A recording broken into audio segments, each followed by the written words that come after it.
Hello and welcome. Today I am joined by Sarah Holt, who is Clinical Specialist OT in Group Rehabilitation at the University Hospitals of Derby and Burton. So it's a little bit of a mouthful, and we know that that has changed over the time that I've known you, Sarah, but thank you very much for joining anyway. No problem. So we've had loads of chats, we've done loads of webinars. You've been great for us over this COVID period, but I'm really looking forward to finding out a bit more about you and how you got involved in this area. So where are you from originally? So I was raised in North Wales. Not that you can tell anyone.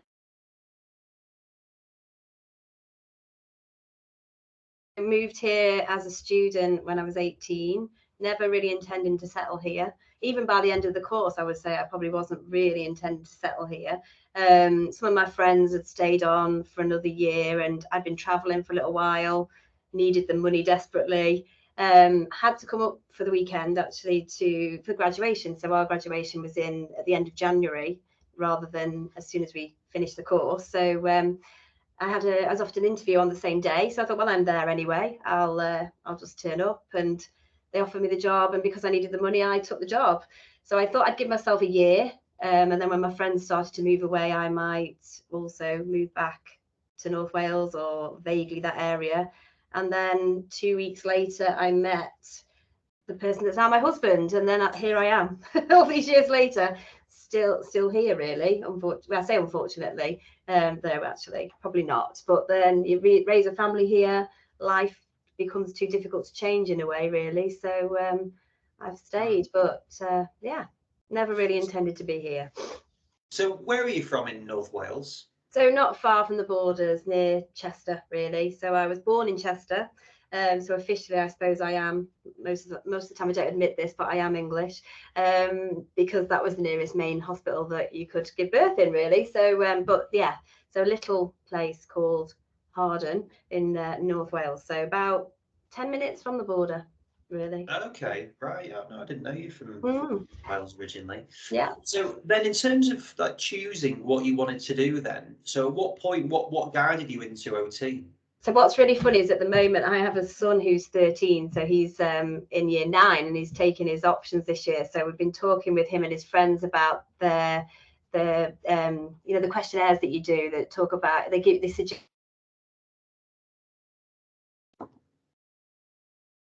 So we've been having lots of conversations en route to various activities in the car with him and his friends about it, and actually the suggestion for me was stunt woman, which we've had lots of conversations about. Actually, what does that mean? How does that reflect me as a person when I was 13, 14? But not quite sure how it came up with that. But I was always really sporty, really active. My whole family are really into sport. My dad was a PE teacher and was a footballer and what have you. So one of the things I considered was physio, much as I hate to admit this to my physio colleagues working here, but and I actually did work experience really young, so around about that sort of age 13, 14, and we were asked to organise our own work experience. And I found myself in a little, what we used to call a cottage hospital in Wales, because there weren't many large hospitals, and spent some time with the physio. And there two things happened, I guess. Firstly, I met an OT and thought, oh, that's quite interesting. But secondly, the physio made the patient cry, which didn't settle very well with me. What I understand now, obviously I see why that situation occurred, but at the time I thought, no, I don't think I can be in that position where I'm causing somebody pain and distress. It just didn't settle quite right with me. So later, a couple of years later, I organised some more OT work experience, but I suppose in some respects it gave me a false sense of OT in a way, because in small hospitals, they do a little bit of everything. So one particular hospital I went to, it was a large area. They had a splinting area in one corner. They actually had a bit of a craft woodwork area in another part of the same room. They also covered the wards. So the same OT covered outpatients as covered inpatients. So I thought it was a great job. We did home visits, we did a bit of splinting, we did a bit of craft, we talked about somebody's ability to go to work. And that was the same person doing all of that work. So this really appealed to me. I liked the diversity of it. I liked the holistic nature of the job and how it was all about improving somebody's quality of life. So I came onto the course thinking that really was what an OT did. So I was somewhat surprised when my first placement was orthopedic inpatients, where essentially we didn't do a lot of that. We pretty much, I mean, I was fortunate in the not just the era of when I was doing my training, and we still did a lot of home visits and things like that, but also I had a placement in quite a rural area. So we did lots of home visits, and we travelled quite far to go on the home visits because we went out to farms and things like that. So we spent a lot of time on the road. But then, you know, when we were on the ward, we were essentially practicing transfers on and off the bed, on and off the chair.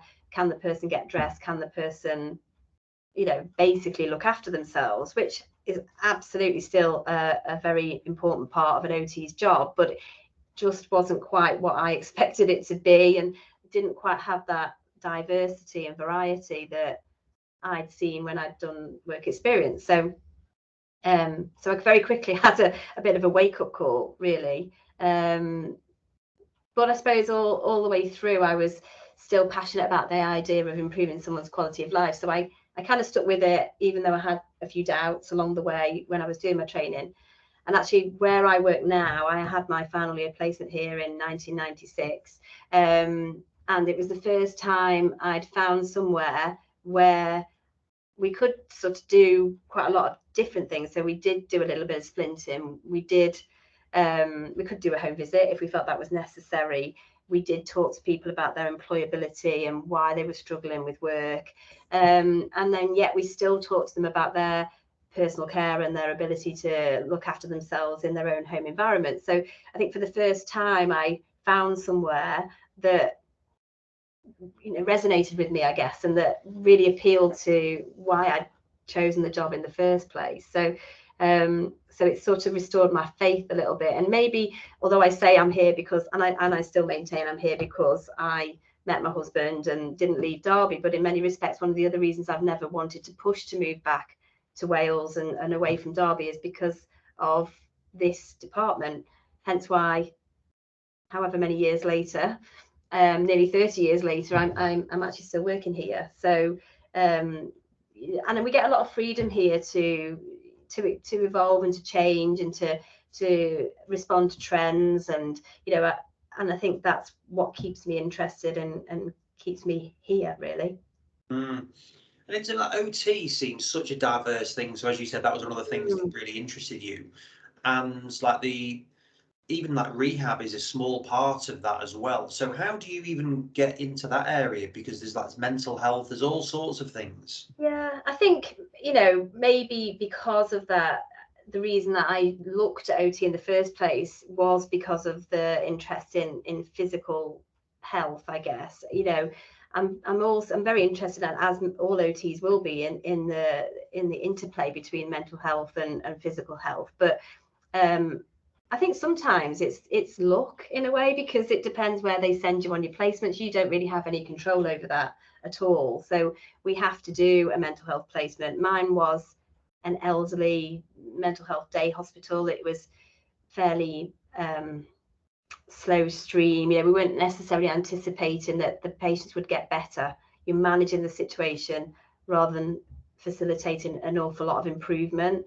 So who knows, if my mental health placement had been something different, where there was a more expectation of improvement, it may have appealed to me a little bit more. But I guess, you know, rehab had significantly gone off the boil for a long time, certainly from an OT perspective, and so much was being invested in acute management on the ward, certainly in physical health, you know, trying to get people out of hospital quicker, trying to keep them out of hospital, but from a very much personal care and a domestic point of view, is making them basically safe at a very basic level, because that was what was needed. You know, we needed to reduce inpatient stays, and so therefore a lot of investment in OT and a lot of interest in OT went that way.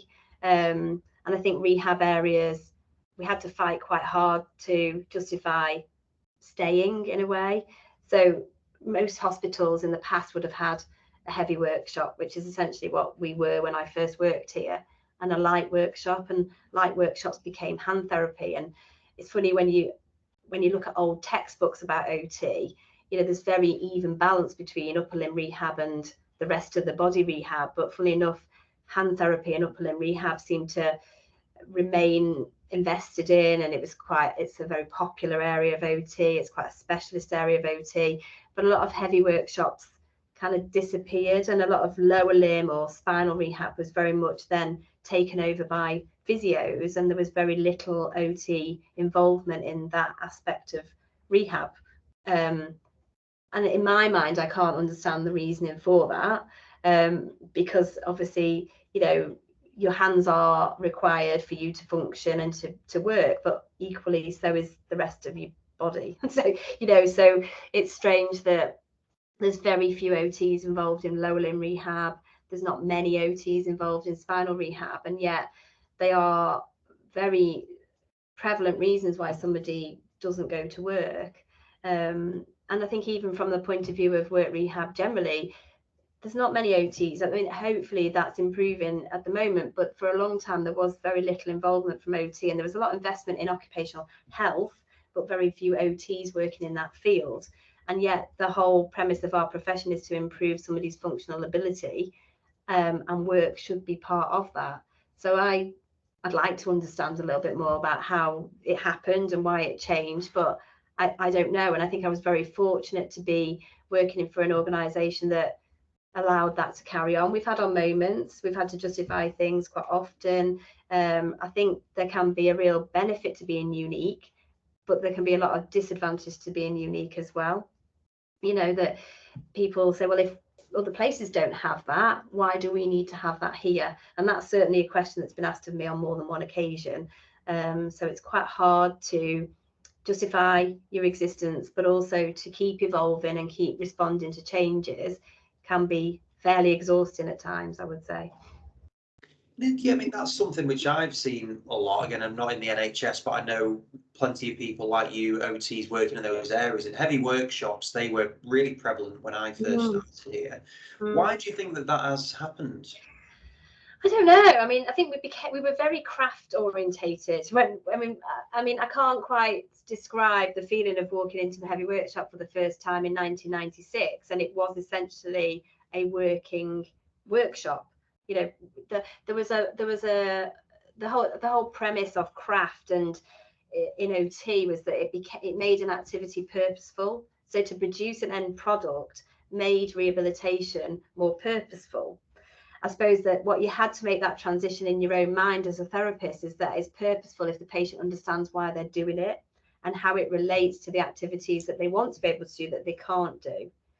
So in my mind, not only did it go out of fashion, but I think also gym culture became much more popular in that sort of era. You know, gym membership became a much more commonplace thing. So people were less inclined to go for a run or go for a bike ride than they were to go into a gym and cycle on a static bike or a treadmill, to, you know, to run on a treadmill. So I suppose in many respects, people's perception of activity changed anyway.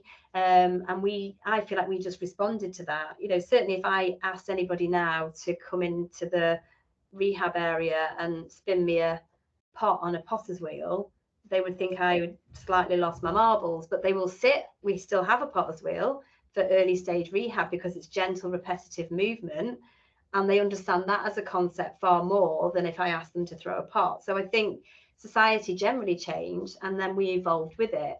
If you didn't choose to do that, so if you had a heavy workshop and you didn't make those changes, then I think it would be hard to justify the need for that environment anymore with the way that OT and healthcare and rehab has changed, really. So I think that, you know, I've had debates with people that I've met at various events where they can't understand as an OT why you would put somebody on a piece of equipment and not produce something. But I feel quite justified, and I think the fact that we have survived has validated that, really, that you don't need to produce something for something to be purposeful.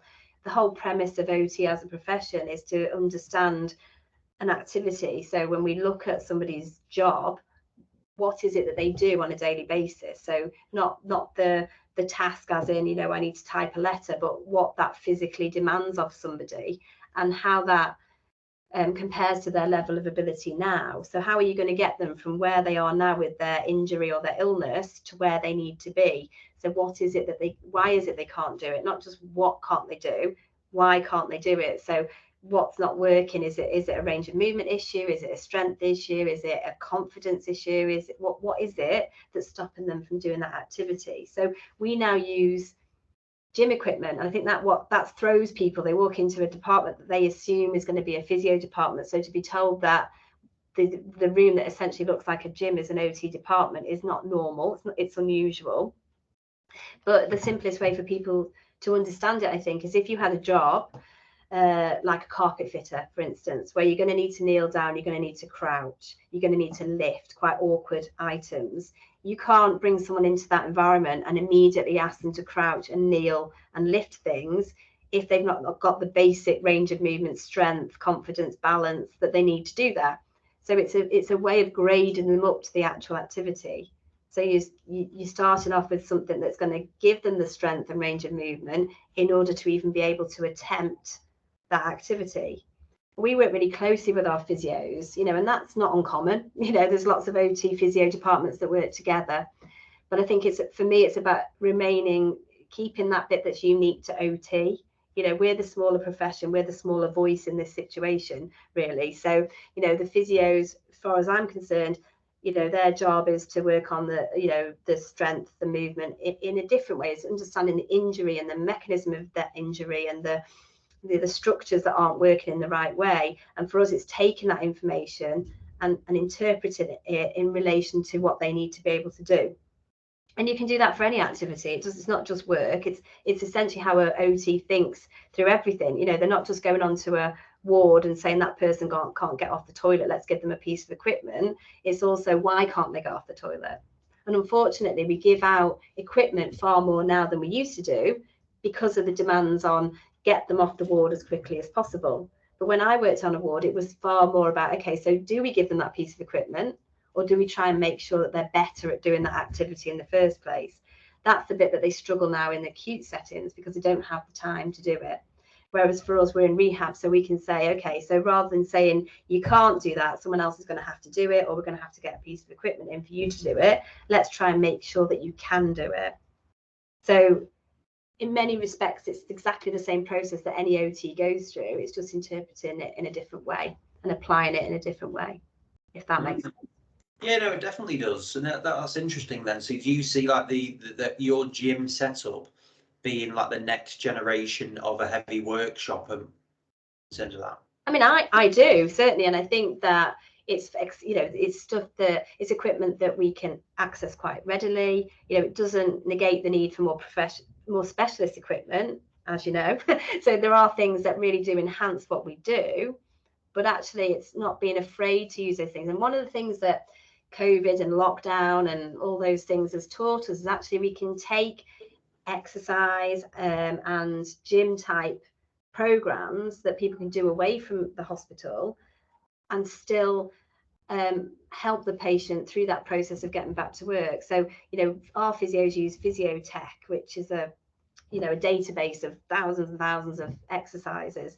And we've never used that before, but it's a way that you can send people exercises digitally without them coming in to do it here. And we've spent a lot of time at the really early stages of lockdown. Okay, so how can we make those things apply to the functional activities that they need to do? How can we make essentially physio exercises work for getting back to work? So, it was a massive learning curve for us because we're used to having all of this equipment and facility there for us to use, so actually can people do that away from the hospital site has been a lot more important than it ever has been before, I would say. So it's been, again, we always like to learn. This is why you stay you stay in the same department. We have, most of our staff have worked here over 10 years, because actually we're constantly doing something different and trying to give a better service to the patients. And I think lockdown for all of us, physios and OTs, has taught us to how can we encourage people to self-manage. And actually, if they get that right, it probably sets them up a lot better for the future. If there ever any reoccurrence of issues, actually they've got a go-to thing. So yeah, so I think that people can create a group rehab, a heavy workshop type environment in a way that they perhaps couldn't have done before. So it's about what's accessible to us. You know, can we get a minimal amount of space and equipment, because we know that space and equipment and money is always an issue, and still provide a similar service. And one of the things that's been, we've been doing Covid rehab and Covid return to work stuff. And I think that is, we've been trying to support other services around the country to set up a service with minimal space and minimal equipment, but also understanding where specialist equipment comes into play as well, so that we don't undersell what we can do. You know, it's a balance, I would say, a very much balance. Yeah, I mean, you can relate a lot of these things, a couple of things there, but like you saying, it's like when we're talking about any of our equipment or anything, it's more about the value rather than the price. So it's like, Yes. well, how is this going to impact the longer term thing, and thinking a bit more strategically than just, right, what do we have to pay now? Because it's, well, everything costs something, whether it's time, energy, money. Yeah. And it's weighing it up, isn't it? The pros and the cons. And, you know, I think in the NHS, we're programmed to think about not spending money. You know, we are massively under invested in here. You know, there are pieces of equipment in our department that have been here longer than me. And obviously, we've already established how long I've been here for. So, you know, there are issues, absolutely. And I think instinctively, anybody that works for the NHS doesn't want to spend money. You know, we're constantly not looking at just what we spend currently, but how can we spend less next year? You know, it's a constant conversation. So I think we're programmed that way, but I think it's about understanding, you know, that if it's the right piece of equipment and it's you can prove outcomes and it'll change how you deliver your service, then it's justifiable, and it's important. It's absolutely important. Yeah, I think that's a really good point, and is that we're doing a talk with a friend of mine, but he works in the area for private practices and helping them understand, because us as a sales company, that's what we're seen as, and it's always seen as it's an us and them sort of thing. Yeah. Whereas what we really want is, which is why it's been great working with you, is like, right, what are you looking to do? How can we help with that? If it's our equipment, obviously great. If not, then how else can this value be added? And I think that's, if we can kind of break down some of those barriers sometimes of it being a sales company trying to sell something and you're putting your barriers up, it's just, I think that's sort of very outdated now. And it's just like, right, what are we trying to do? Can we help? If not, people, no one wants to be sold to. So it's like, right, well, what are your objectives and how are you going to get there? Like, again, we're not going to convince someone to buy a £100,000 Primus if they don't have any use for it. So it's just trying to understand it. Yeah, exactly. And I think, you know, I think now we're being encouraged to look system wide and to work with everybody and trying to create more of a standardized approach. And I think because of these sort of conversations and being able to talk to people all over the place, because Teams has become a very normal part of our lives now, is actually, you know, learning from one another, but also working, like say, with private providers, whatever that might be. That's part of that approach, you know, standardized things, but also working together. And we talk about the patient being the most important thing, but, you know, I think we then need to look outside of our normal workplace, and for the patient, then it's important to talk to everybody and to understand as much as we can about what other people are doing. And then we work with private people. You know, we didn't used to, and it's a really strange thing actually, you know, having a conversation and saying, okay, so could you provide the service that you provide for the NHS to industry, was again a really, it's not a normal thing to happen, you know, and starting with a conversation where you happen to meet somebody who says, actually, that sounds great, you know, we'd love that for our employees, would you consider doing that? And I think the first thought is no. If I'm honest, it's like, oh, that sounds far too scary. It sounds far too unusual. I don't even know if I'm allowed to do that. You know, and I think it's then stopping and thinking, okay, so what benefit would that be to us as a service and potentially to our patients, for the profile of us as a department, for the profile of us as a profession? You know, OT is a pretty misunderstood profession really at times. So, you know, I think when I stopped and paused and thought, okay, so what would be the advantages, then it's worth then asking the question. So it was about 5 years ago now, probably not long after we had our Primus. And one of the things that when I did the bid for the Primus was, how could you income generate on the back of this piece of equipment? And I, in retrospect now, and I look back, I think they're probably not asking me to go out and get some private work. They were probably just talking about how can you expand what you're doing with patients. But I think I probably took it to a slightly different level in my mind. Okay, so why couldn't we use this to actually work with local industry and get you know, it's something that makes us more sellable as a service, I would say. So we actually work with a large local employer here to provide vocational rehab services in the way that we, exactly the same way as we do for our NHS patients, but for them in industry. And there are private providers out there that do workplace assessments that will do a functional capacity assessment to understand someone's work capacity. We already do that for our NHS patients anyway. But the thing that we do, obviously, that not everybody else can do, is the rehab.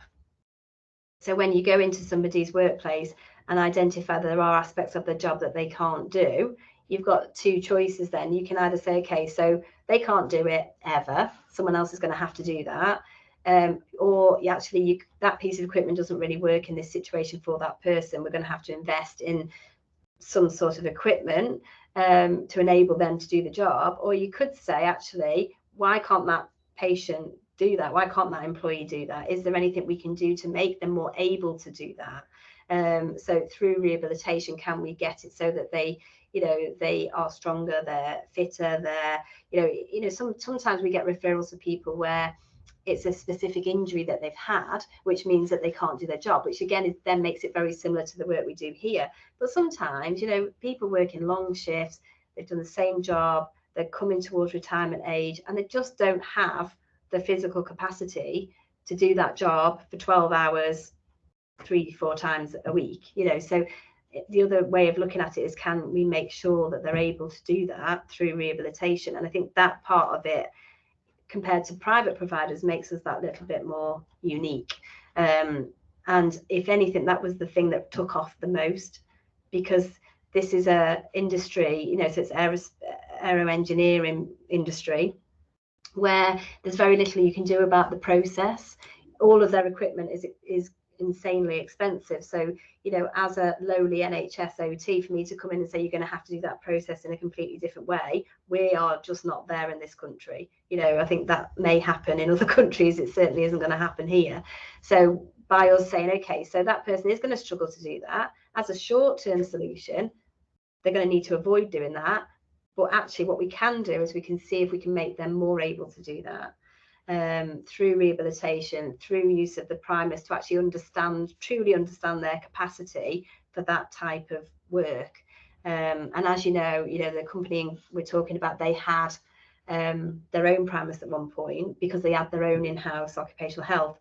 But again, that's something that's not that commonplace anymore, and therefore they had no use for the Primus. And that's interestingly how we finally made a proper bid for the Primus ourselves, was because they offered us their machine that unfortunately they'd not used for so long it didn't actually work anymore. But it gave us really good evidence to say, actually, this would really change what we do, and we can establish this relationship with local industry, and we can sell this service outside of the NHS, as well as really enhancing what we do with our patients. We write reports all the time to employers, but being able to say conclusively, this is their capacity for that activity, which is what they need to do at work, is change everything about what we do completely. And how does that work then? How have you found the experience, for one, of doing that commercial type work, so being able to sort of produce that, but also like getting that, how does management respond to that? I mean, to be honest, it felt like, I don't know, I don't really ever feel like we need to be sort of told thank you. We're not looking for gratitude. I think the satisfaction that we get as a team is knowing that we've done a good job for our patients, and that's never going to change. But I think initially I pretty much did everything to set this contract up. you know, I think I was probably a little bit naive to the, maybe to be able to, there probably were people I could have access to help with this, but I didn't have that understanding at that point. And they only started to get interested when it started to generate quite a lot of income. And then the answer, which is fairly typical of the NHS, is then to put a target on that. Okay, so you earned that last year, let's earn more next year. I mean, the one thing that we did get on the back of that was an extra member of staff. And also we got a little bit of slack on our cost improvement targets, because rather than us saving money, we made money, if that makes sense. So it kind of got them off our back in that respect for a little while. But I think, so in the first year, I think we only made about £12,000 off that contract. But by year 3, it was £56,000. So I mean, to me, £12,000 is a lot, but obviously in the grand scheme of things, it's not. So, but at the point where it started to actually pay for a full member of staff and some, then I think there was a little bit more interest. But certainly, I don't think they perhaps appreciate as an organisation how unique that is, possibly in our world as therapists. It's not something that other people are doing, and maybe that's why they haven't shown that much interest in it, really. But yeah, I mean, I'm grateful that we're allowed to have that freedom to go and do things like that, because I think ultimately it does raise the profile of us as a department and us as a profession. It perhaps in some respects would be nice maybe if then it was a little bit more appreciated by the organisation as a whole, possibly. Yeah, no, I can see that side. And then in terms of it, like the NHS work that you're continuing to do, does that have any impact on that, or are you just doing that concurrently? Yeah, I mean, we're constantly looking to do new things. I think sometimes my team think, oh God, here she goes again. But I think, you know, we're never static, and as you know, we were asked to do Covid rehab, and that went a bit crazy. So initially we were asked to literally just to possibly consider doing some vocational rehab for the patients who were particularly unwell in hospital with COVID. Obviously at that point, so we're talking right at the beginning, April 2020, when I had that conversation. Yeah, that's fine, no problem at all. So we had a steady influx of patients who'd been quite poorly, been on ITU, but very quickly we started to get a lot of referrals for staff who worked for the trust, who hadn't been particularly unwell at the beginning, but were having quite persistent symptoms that were really impacting on their ability to go back to work. And obviously what we understand now is obviously these patients were experiencing long COVID or post-COVID issues. So that became huge, to be honest with you. Hundreds of members of staff who needed some support in coming back to work. And then, as has happened throughout the country, of course, then there has been more than investment and understanding in long COVID and the need for ongoing rehabilitation. So we now work with Derbyshire Long COVID Assessment Service to then take referrals from them to support people back into work. So that's been going on for, I don't know now, not quite a year yet from that side of things. And now there's been some money invested in rehab to develop rehab hubs. So that's what I'm working on at the moment, is trying to support and help the setup of COVID rehab hubs for Derbyshire. Ideally we're looking to do 4, so that's the ambition of our local CCG, is to have 4, because we're quite a large county, and we, you know, people who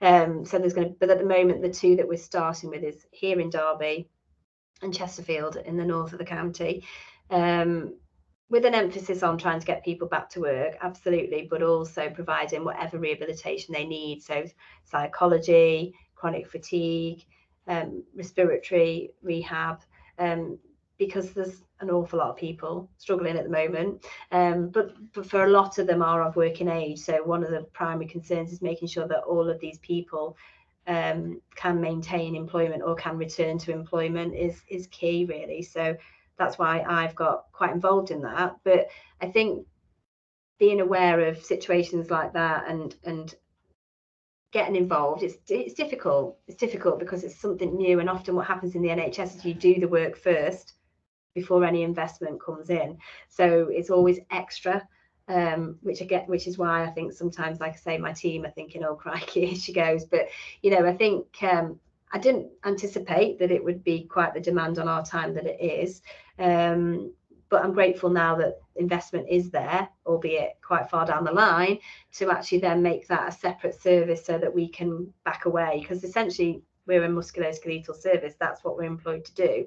So, we need to get back to our core business and making sure that when we're looking at new services and new practices, that it's for those patients, and that we're not neglecting essentially what we're here to do, because it's still a very big reason why people in this country are not in work is for musculoskeletal reasons. So so that's, it's almost like I need to park the COVID now. I need that to go so that I can focus on what I need to focus on going forward, really, because of course, as a lot of people have throughout the whole country for so many reasons, services haven't been offered in the same way as they would be normally. So we need to make sure then, we've got a lot of people on our MSK waiting list now, not just here in therapy, but waiting for surgery. And we need to make sure, and that's been this week's little conversations, has been very much around all these people that are waiting for elective hips and knee replacements. So what's going to happen to them,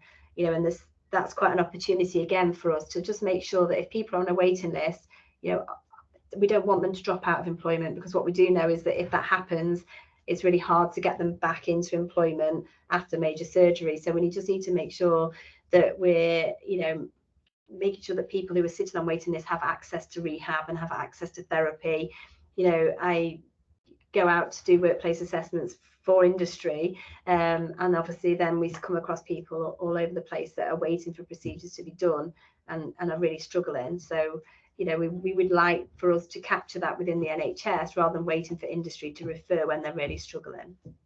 And then, why do you think that you've been at the epicenter of this COVID thing then? Is it been going on in other territories as well?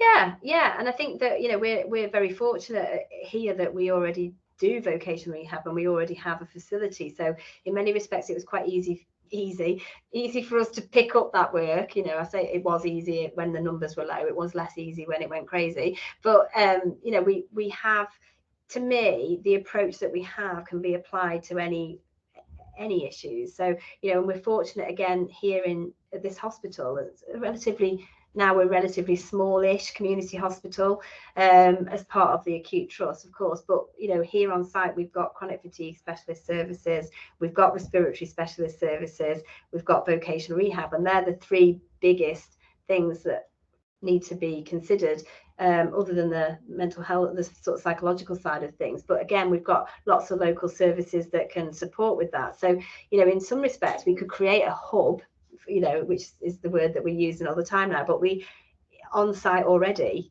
whereas a lot of people don't have that. So even in Chesterfield, where we're setting up the hub in the north, and it's been great because they've got a Primus, they've got a facility, but they don't have people who specialise in vocational rehab, and they don't have people who specialise in chronic fatigue. They do have respiratory services, but what's been lovely is being able to find individuals that have really got an interest in it. So, or they've never done it, but they're keen to learn and they want to provide that sort of service. And I think that when we move on from COVID, if ever we do, but actually hopefully will happen is that vocational rehab will be much bigger part of all services because of COVID, in a way, because we've spoken to people all over the country, myself and my colleague Jasmine, because we did some videos about return to work post-COVID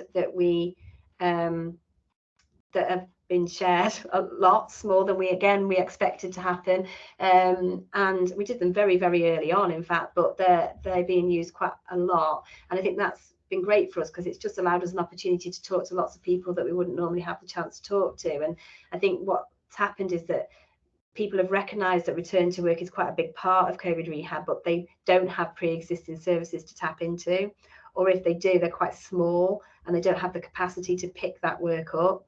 So hopefully, much as COVID has been horrendous, of course, for the whole country, for the whole world, but actually I think that from a rehab point of view, it's perhaps brought things into focus that perhaps weren't in focus before. And I think ultimately for patients, having those services going forward is great, you know, because there's so many places that don't have access to vocational rehab services for NHS patients at all. Do you think that will happen then? Do you think it will go back to more of that vocational rehab? I hope so, because I think it would be really sad if it doesn't, because, you know, I have lots of conversations about COVID, but I'm always very keen to point out that, you know, this also applies to lots of other people. It's not just COVID. It's brought it to the forefront, but actually, you know, the fact that we know that the two main reasons that people are out of work in this country for health reasons is mental health and MSK, and yet we rarely would find an MSK rehab, vocational rehab service. That's just not commonplace, really, and it's certainly not commonplace to have OTs in that role.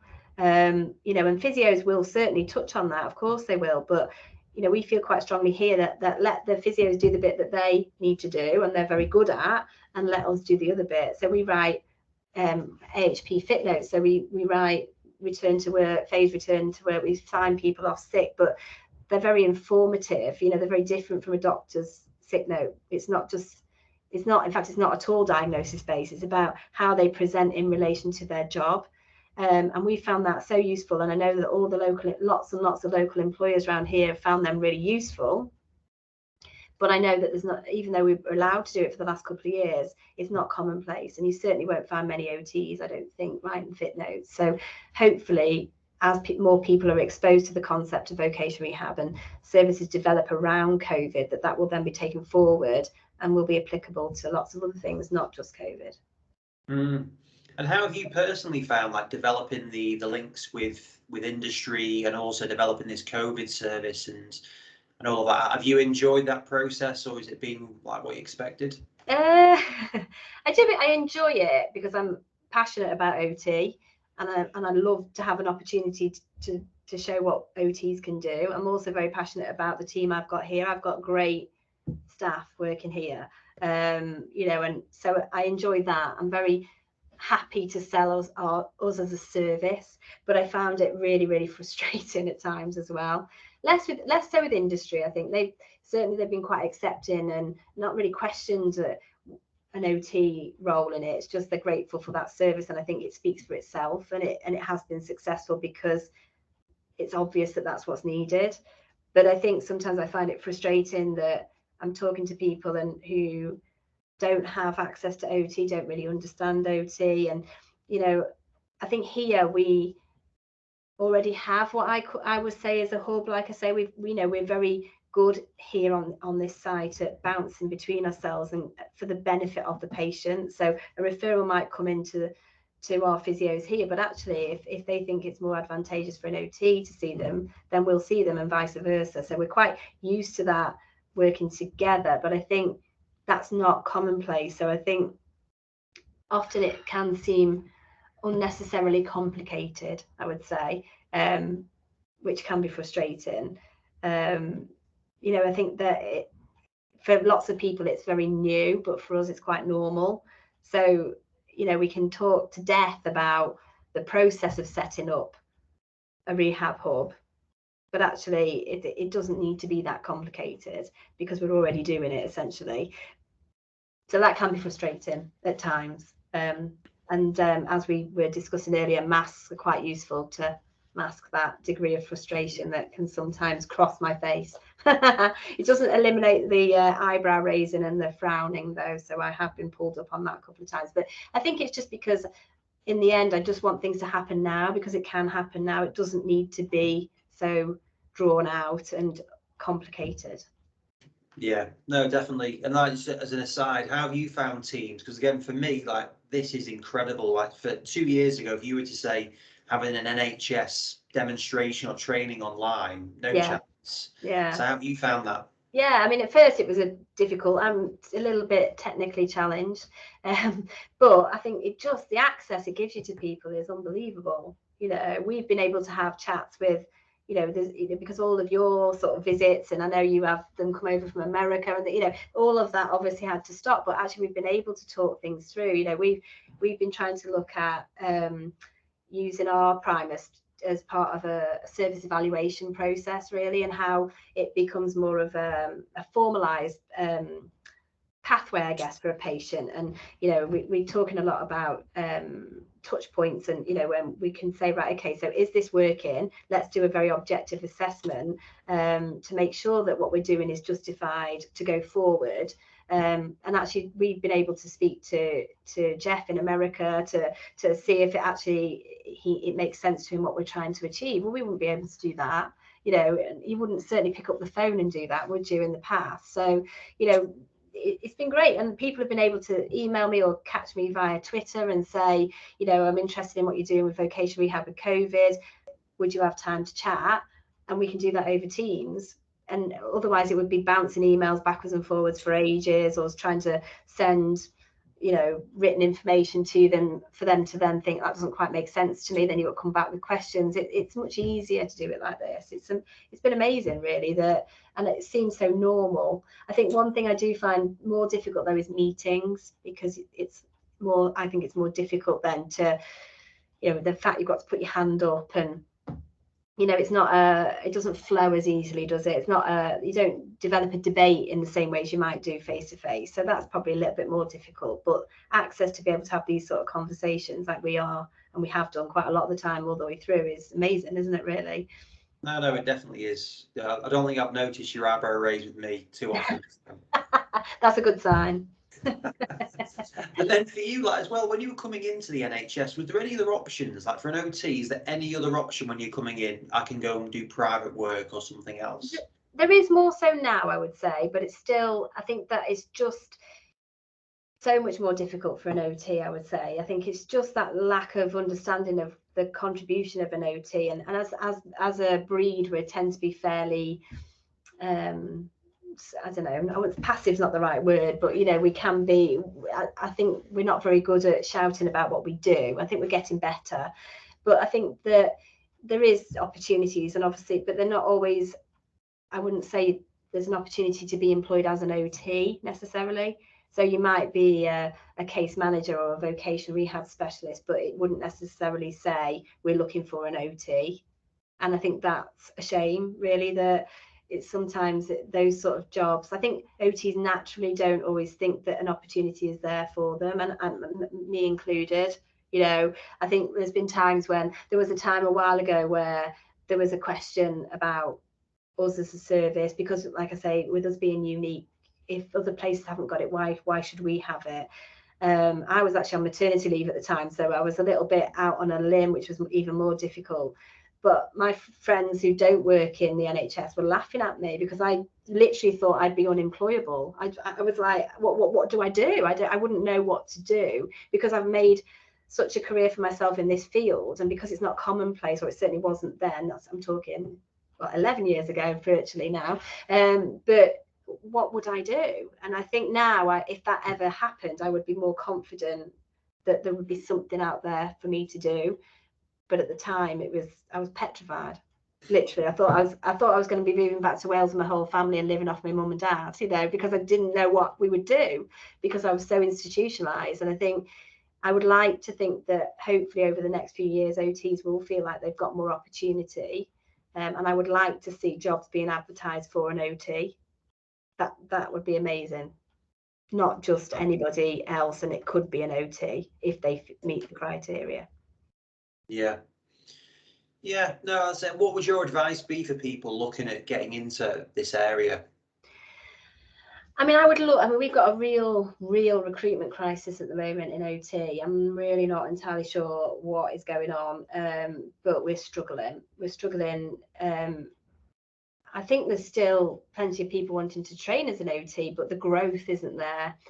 And I think if you join a rotation, a lot of the time you don't get, so a lot of large NHS trusts will have a rotation, so every 6 months you move into different specialities.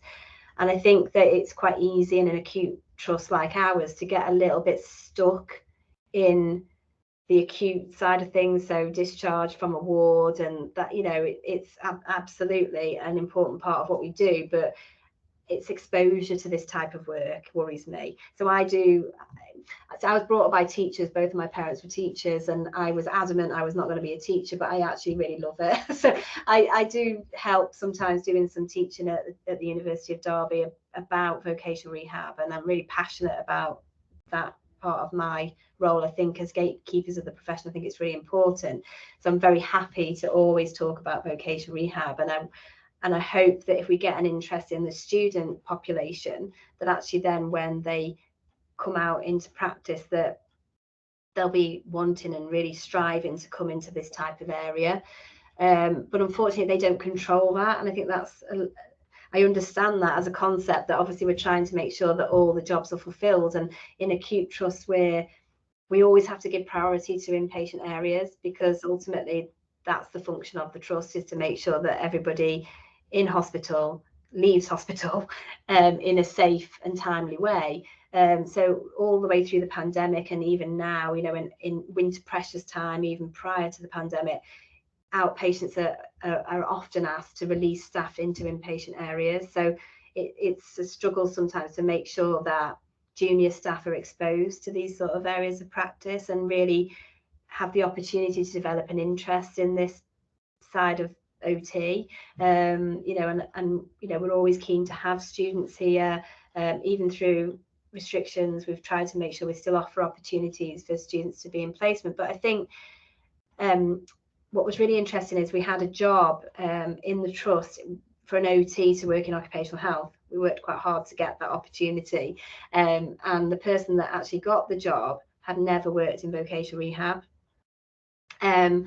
but showed a real passion for it, showed a real interest in it, and I jumped on that because, you know, I want to nurture that sort of interest. And I got a bit of backlash on Twitter. I think I told you about this, because when we advertised vocational rehab clinical specialist for the Covid Rehab Hub, I said that experience in vocational rehab was only desirable and not essential, and I did get a wee bit of backlash. But I was really worried that there wasn't someone out there, and I was really keen to see, is there somebody where you could really nurture a little bit of interest? Because with the person that we employed in occupational health, it's really worked. She's doing a great job, and I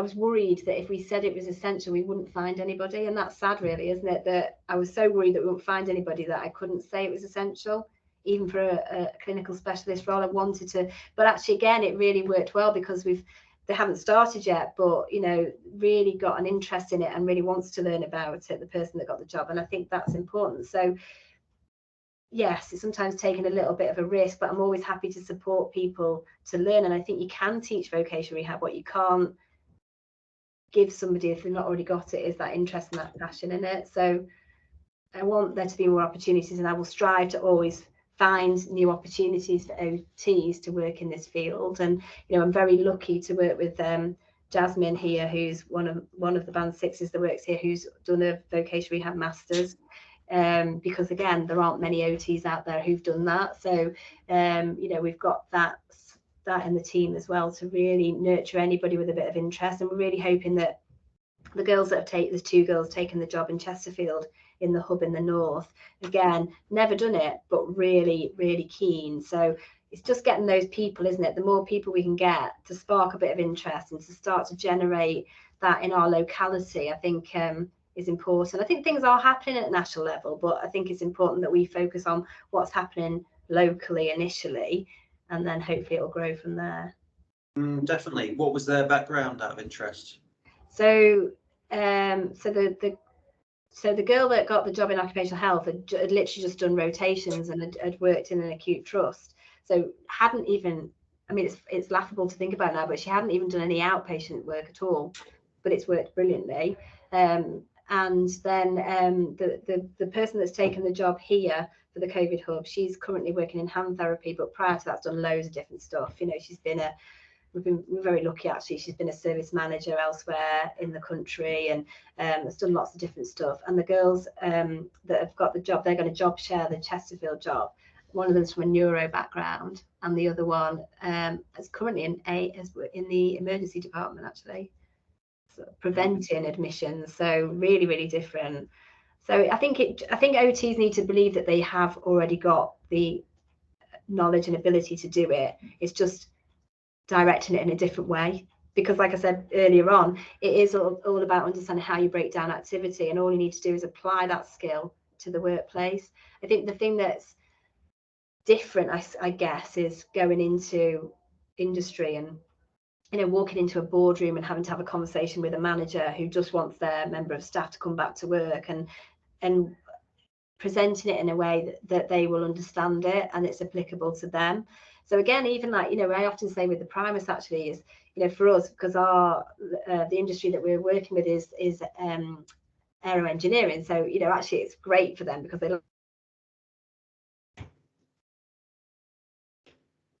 that this is a score that they achieved in something. I think really resonates with them. So I think you've got to have confidence to go into that situation, but confidence that you know what you know, and your patient, and you're confident in your assessments is important, but also then being able to bring that down to a level that really makes sense to them. So that's the only thing. I think it's just using the skills that you've already got and just taking them in a different direction. But I believe any OT has the ability to work in vocational rehab. If they've got an interest, I want to be able to nurture that and really work with them. No, it makes sense. I mean, it's the same thing in elite sport. Is like you can have an overload of data and stuff, and like really people. Same with me. You're not bothered about a lot of all the stuff. It's like, right, what do I need to know, or what do we do about it? Yeah. It's like, great, let's go on with it. No, I think it sounds really good, but definitely agree with getting the right personality in and the right drivers. That's the key thing, isn't it? With any role really, they need to be just invested in it. Yeah, absolutely. And then, so who would you say has been like influential in your career? Who's been inspirational to you? Apart from me, who would you say? I mean, it's difficult to say, really. I mean, I think it's little bits of lots of people, really, and as is quite normal for OTs. I'm often managed by physios. We don't have a lot of OTs in higher leadership roles, but actually, I think that the managers that I have had have been given me a lot of freedom and really stopped to listen and try and understand the contribution that we can make to the process, and understanding how it enhances the offering to the MSK patients, even though it is a little bit on the unique side. So, but in many respects, that I was brought up, my mum's very capable lady. She's and I always felt like I didn't need to rely on other people.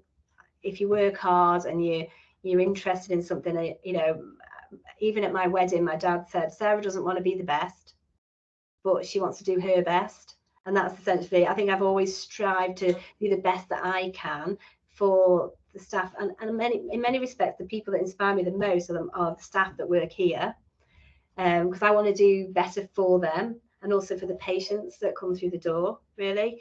I was first exposed to vocational rehab by another Sarah, who had she'd done a master's in ergonomics, and she'd very much been influential in developing vocational rehab as a thing and as part of OT going forward in the modern era. So I had the opportunity to work with her years ago, when I rotated into hand therapy. And then beyond that, I think she could see that I had an interest in it and wanted to sort of give some of that workload over to me so that she could nurture the interest that I had. So that's very much the reason why I try to do the same for other people.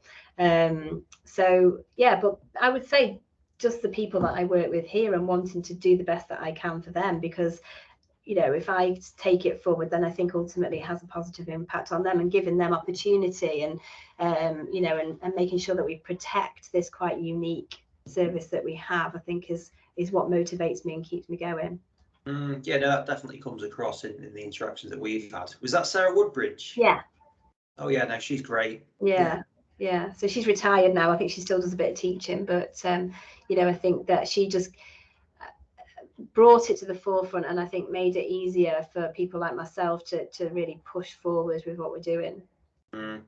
Yeah, no, I'm joking aside about in terms of like the who's had an influence, but I know for sure you've been like amazing from my perspective, like with your passion and being able to develop these services. And I know that that's played a big impact for some of the other clinicians that are taking it on. So I think it's great that you're so driven and you've given up so much time to support the service, because I know that you truly believe in it. So thank you for that, because I think it genuinely is really helping. I think it's helping that the clinicians see what can be done with if you keep persevering with things, and that's what it's all about, isn't it? Same as when people are going for jobs. It's the same thing as internally what you need to push for.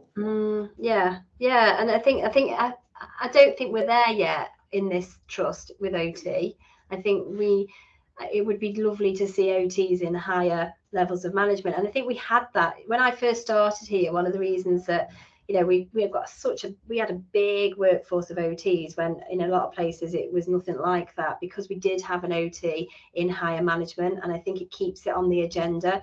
The other thing that we don't have here, unfortunately, so that person, when they retired, we don't have anybody at that sort of level anymore or anything close to that. But we also don't have union representation here, because I think as a naturally as a breed, OTs are not particularly forceful in that respect, and I think or misunderstand perhaps what that role can do. And my current manager, she was a CSP rep for a very long time, and one of the things I've discussed quite recently with her is somebody being at that table, to having access to those conversations. So that's another way to possibly approach it. But I think in this trust at the moment, we do have a way to go to make sure that there's OT leadership and clinical leadership. Not, our physio managers are great, but it's not quite the same as having your OTs at that sort of level. So I'm not necessarily saying that needs to be me, or I even want it to be me, but actually I think it would be great if we had more OTs at that sort of level, and a voice at the table, really. Yeah, no, I definitely agree. No, well, again, thanks again for your time and for sharing your story, and I'm looking forward to seeing how things progress with the COVID. We're already seeing changes in that area, so it's going to be really exciting. So hopefully we can do an in-person training session at some point. Yeah, no, you never know. It's been a long time. Yeah, no, exactly. No, again, thanks for your time, Sarah, and I will see you soon. Yeah, okay, thank you.